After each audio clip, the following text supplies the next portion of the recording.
นี่โปนเอ้ยยกมันปะแน่มีตำพันมวย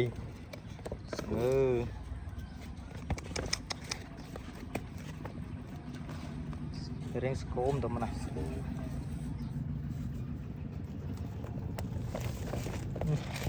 ลูดจับเตเวนnàyไม่รำจะทมไอ้ไหนทมไอ้ไหนเรียวกระบาลเลยมาจ้ะโอ้ใช่เรียวตะกร้านั่งตุยทมกันดาเลยในโอ้นี่บัดทัดปิงอยู่ใต้เจนี่4 กิโลเด้อตัวใบคนโตขึ้นกระบาลคนนี่แกเอาโพสซังเนาะพวกนี้เอาโพสซังนี่เองโพสซังเนาะสั่งเสื้อเลยที่ระบายถ้าดันมานึกว่านั่นเองอันนี้สั่งธรรมดาเนี่ยนะสั่งเสื้อกระหอมบางก็ด้วยกุปรีปีโน่นร่นกันโด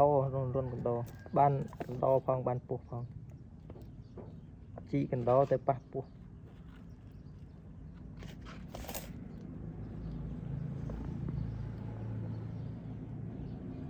สั่งเสื้อข้างบน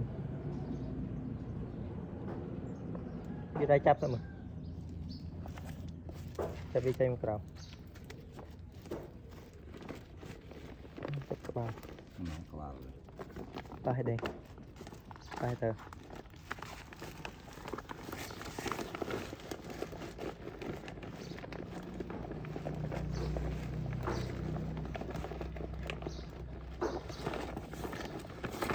โอ้ย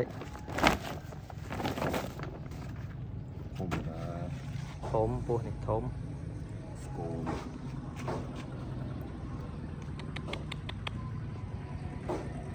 หน้าในนี่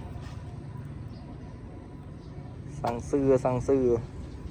มันก็ตุยเวียนสโกมกระบาลพวกนี้ก็ทัดไว้มันกิโล2 กิโลอ่ะ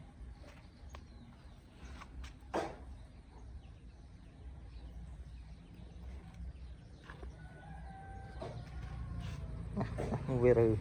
กันล้างเต้นมันนะ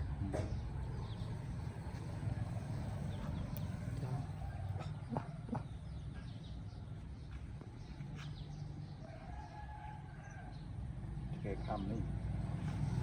คำตัวนะคำปลาเด็กเป็นเงินชีทำไม